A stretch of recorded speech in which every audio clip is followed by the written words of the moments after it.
2년 전, 나래의 여름은 질퍽한 기온처럼 힘겨웠다. 한때는 평범한 가정의 외동딸이었으나 아버지가 경영하던 물류 사업이 망하면서 도시, 외곽 달동네 중에 제일 높은 곳에 월세 15만 원이라는 슬레이트 집으로 도망치듯 이사했다. 장맛비가 개인 여름, 오후 코로나로 인해 등교할 일이 거의 없었다. 이사를 온 후 나래가 가장 좋아하는 장소는 달동네 가장 높은 곳 중 커다란 느티나무 고목 아래 오래된 정자에 누워 음악을 듣는 일이었다. 사업이 부도 직전에 다행히 명문대에 입학했지만 가정 형편상 2학년 여름학기를 마치고 휴학을 했다.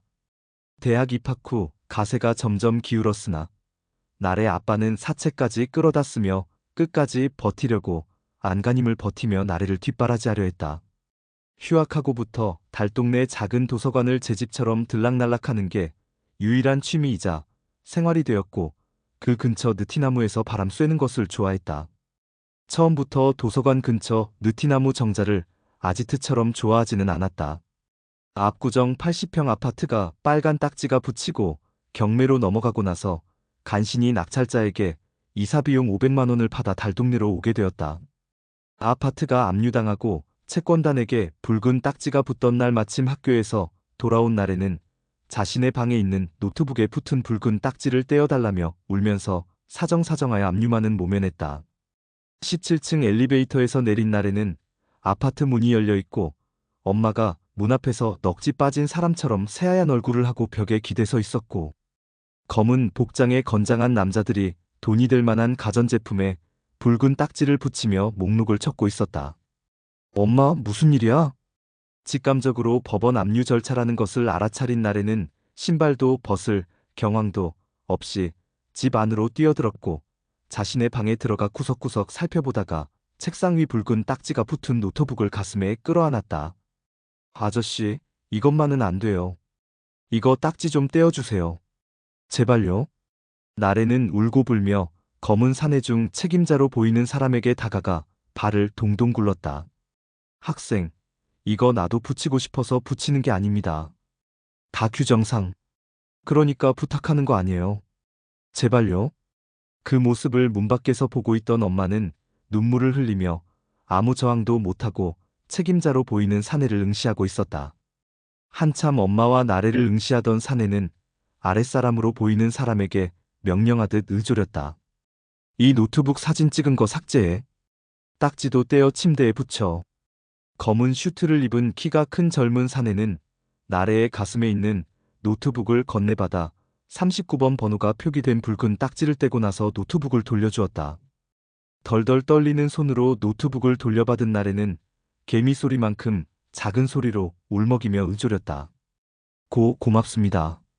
고맙다는 말에 그 젊은 사내의 진한 검은 눈동자의 시선이 반짝거렸다. 노트북 안에는 나래의 과거 추억이 고스란히 담겨 있어 그것만이라도 지키고 싶은 나래였다. 법원 압류팀이 돌아가고 나서 나래는 엄마 품에 안겨 눈물이 마르도록 울었다. 3일 전에 집을 나간 아버지는 아파트가 압류당하고 나서 해결할 게 있다며 나가고 한 달이 지나도록 집에 나타나지 않았다. 아파트가 명품이어서 경매가 진행되고 나서 한 번도 유찰이 되지 않고 채권단으로 넘어갔다. 달동네로 이사오고 나서도 사업부도의 후유증은 가시지 않았다. 달동네로 도망치듯 이사오고 나서도 아직 남아있는 사채 때문에 사채업자로 보이는 검은 사내들이 빙빙 주위를 맴돌았다. 처음에는 아버지에 대해 수소문을 하다가 노골적으로 엄마에게 접근해 협박성 말을 던지며 사라지곤 했다. 어느 날 학교에서 돌아온 나래를 보고 얼굴에 흉터가 있고 짧게 깎은 머리에 사슬 모양으로 된 금목걸이를 출렁이던 사채업자는 빨아먹는 아이스크림을 손에 쥐고 엄마에게 노골적인 말을 의미심장하게 툭 던졌다. 야, 그거 물건 되겠는걸. 대학생인 것 같아 건들지는 못할 것 같고 연예인으로 잘 키우면 인기 좋겠어.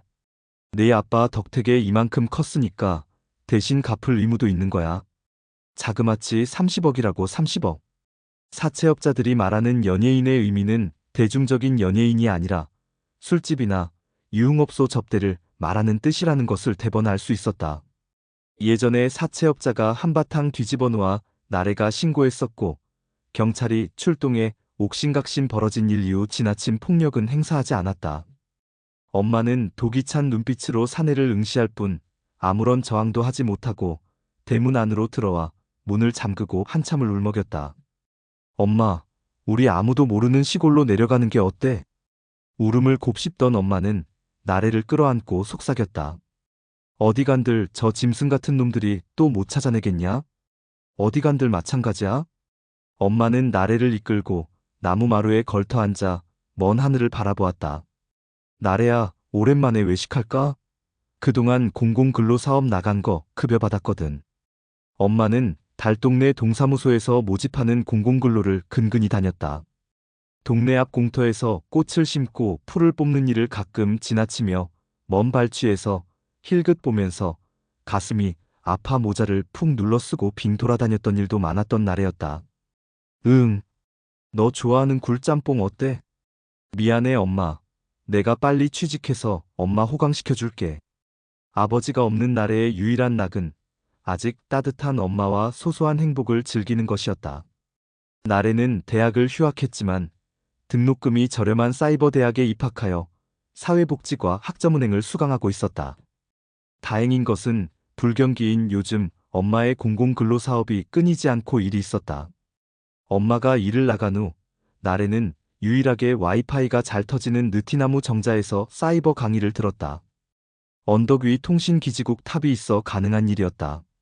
사이버 강의를 듣고 좀 쉬려 하는데 이번에는 전에 보지 못한 사채업자로 보이는 사내들이 나무 벤치에 걸터 앉아 말을 건넸다.